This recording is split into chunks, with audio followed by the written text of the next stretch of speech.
दोस्तों, ये कहानी राजीव शर्मा की है जो यूपी में रहते थे। राजीव शर्मा जिनका परिवार आधुनिक विचारधाराओं को मानने वाला था। उन्हें तंत्र मंत्र, भूत प्रेत, काला जादू, टोटके से कोई मतलब या कोई वास्ता नहीं था। इस कहानी में घटी हुई घटनाएं अक्सर आम लोगों के साथ घटी जाती है, लेकिन उन्हें अंदाजा तक नहीं होता कि उनके साथ होने वाले कष्ट के पीछे का कारण वास्तव में क्या है। चलिए, ये कहानी मैं उन्हीं के जैसे आज आपको बताने जा रहा हूँ। मेरा परिवार शिक्षित और आधुनिक विचारधारा वाला है। उनमें से कोई भी भूत प्रेत, जादू टोने और तंत्र विद्या जैसी बातों पर विश्वास नहीं करता। लेकिन एक अजीब सी घटना के बाद हम सभी इस बात पर यकीन करने लगे कि जैसे सच के साथ झूठ और अच्छे के साथ बुरा हमेशा होता है, वैसे ही उस परम शक्ति का, उस परमात्मा की शक्ति के साथ साथ कुछ बुरी ताकतें भी इस दुनिया में जरूर मौजूद है। कहते हैं कि अगर माइनस ना हो तो प्लस का कोई अस्तित्व नहीं होगा। इस तरीके से शायद बुराइयां ना हो तो अच्छाइयों की कोई कीमत नहीं रह जाएगी। इस घटना ने मेरे पिता को मानसिक रूप से बीमार बना दिया। साल 1990 से 1994 के बीच की बात है। हमने एक प्लॉट खरीदा था और जल्दी उस पर अपना घर बनाने का काम शुरू कर दिया था। निर्माण का काम अभी शुरू हुए कुछ ही दिन गुजरे थे कि एक आदमी उस प्लॉट पर आता है। देखने में वो थोड़ा सा विचित्र लगता है, तो मेरी माँ जो वहां पर बैठी हुई थी उसने उनसे पूछा कि आखिरकार क्या काम है और आप हैं कौन। तो वो आदमी थोड़ा सा अजीब आवाज में झुंझलाते हुए कहता है कि तुम लोगों ने मेरे साथ सही नहीं किया है। ये फ्लैट मुझे चाहिए था अपने बड़े बेटे के लिए। तभी मेरी माँ ने उससे कहा कि अगर चाहिए था आपको ही इसे खरीद लेना चाहिए था, आपने इसे खरीदा क्यों नहीं। उस आदमी ने कोई जवाब नहीं दिया, बस इतना कहा कि मेरे खरीदने से पहले ही तुम लोगों ने खरीद लिया और ये तुम लोगों की सबसे बड़ी गलती है। तो मेरी माँ ने कहा कि अगर आपको चाहिए और आपको इतनी ही आवश्यकता है तो आप इसे हमसे खरीद लीजिए, हम दूसरा ले लेंगे। क्योंकि मेरी माँ उसकी भावनाओं को समझ रही थी, इसलिए उसकी भावनाओं की कदर रखते हुए उन्होंने उससे कहा कि अभी भी आप इसे खरीद सकते हैं। लेकिन वो आदमी झुंझलाते हुए बोला कि अब बहुत देर हो चुकी है, क्योंकि ये फ्लैट अब तुम लोग हमें जितने में खरीदे हो उससे कम में तो दोगे नहीं। पर मैं इस फ्लैट को पौने पौने दाम में खरीदने वाला था। मेरी माँ को कुछ समझ में नहीं आया और उन्होंने उससे कहा कि ठीक है, अब आप जाइए, अब हमें इसे बेचना नहीं है और आपको इसे खरीदना नहीं है। वो आदमी वहाँ से बुरी तरीके से गुस्साता हुआ चला गया, लेकिन जाते जाते वो पता नहीं क्या बड़बड़ा रहा था, लेकिन उसकी आवाज़ बड़ी ही विचित्र लग रही थी। धीरे धीरे समय बीतता गया और घर बन करके खड़ा हो गया। अभी पूरी तरीके से घर तैयार नहीं हुआ था, प्लास्टर भी नहीं था, लेकिन हम उसमें शिफ्ट हो गए। शिफ्ट होते ही शुरू होता है एक ऐसा माया जाल जिसे हमें समझने में शायद बहुत देर हो गई। उस दिन के बाद हमें अक्सर अपने घर के बाहर कुछ जंगली फूल और खून के छींटे दिखाई देते हैं। जैसे कि मैंने आप लोगों को बताया था कि मैं या मेरे परिवार वाले काले जादू या ऐसे किसी भी बात पर विश्वास नहीं करते थे, इसलिए हर बार हम इन चीज़ों को नजरअंदाज कर दिया करते थे। अभी वर्तमान 1993 की बात है। एक रात करीब 1 बजे हमें ऐसा लगा कि जैसे हमारे घर की छत पर कोई लगातार पत्थर फेंक रहा है। 4-5 बार ऐसा हुआ जैसे कोई बहुत भारी मात्रा में हमारी छत पर पत्थर बरस रहा हो। हम उठे और छत पर गए तो हमने चारों तरफ देखा, हमें कोई दिखाई नहीं दिया, लेकिन हमारे छत पर पत्थर पड़े हुए थे। सुबह हमें पता चला कि ये सब शायद हमारे पड़ोसी का काम होगा और इसलिए हम लोगों ने पुलिस में शिकायत दर्ज करवा दी।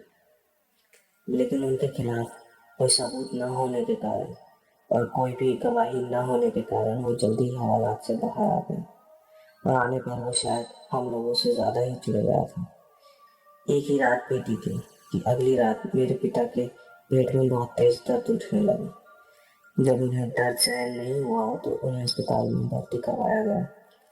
डॉक्टर ने उन्हें मामूली उपचार करके और कुछ पेन किलर देकर वापस भेज दिया, लेकिन उन्होंने हमें बताया कि शायद यह पेट का या किसी गंभीर बीमारी का संकेत भी हो सकता है।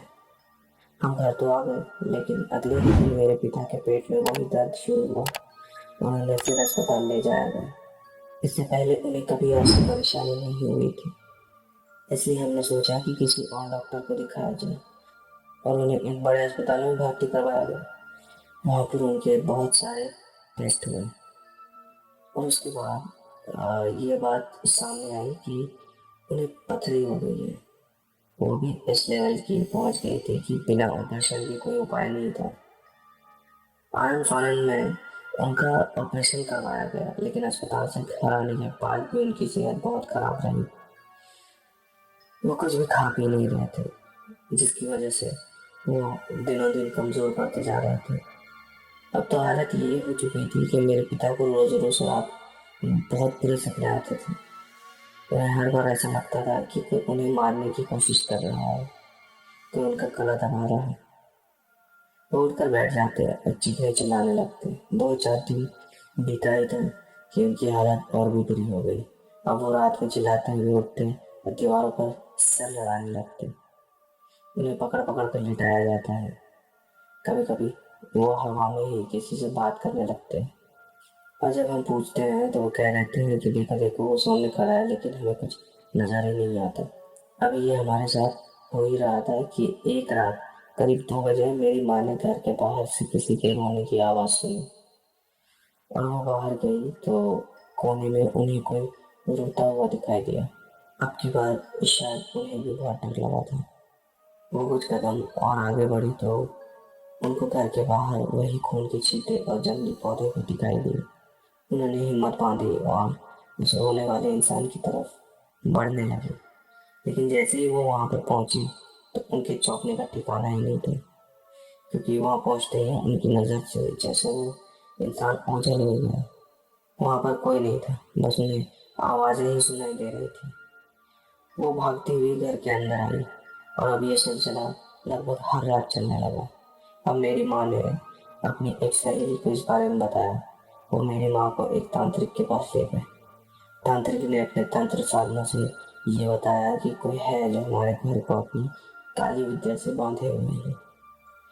तांत्रिक ने तंत्र विद्या के द्वारा मेरे पिता को सम्मोहित किया और उनके साथ जब कुछ देर पूजा की तो उन्होंने बताया कि इनके साथ कोई बहुत बुरा कर रहा है, जिसकी वजह से जल्दी ही इनकी मौत भी हो सकती है। उन्होंने ये भी बताया कि पूरा का पूरा घर प्रेत आत्माओं से घिरा हुआ है और वो भी किसी के काला जादू करने के कारण हुआ है। उनकी लगातार पूजा कराने के बाद हमें ये भी पता चला कि ये सब उसी व्यक्ति ने किया है जो हमारा अपना लेना चाहता था।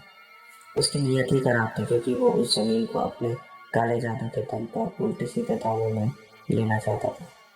लेकिन शायद हमारी किस्मत ही खराब थी कि हमने उस जमीन को उससे पहले खरीद लिया, और ये बात शायद उसे बहुत बुरी लगी थी।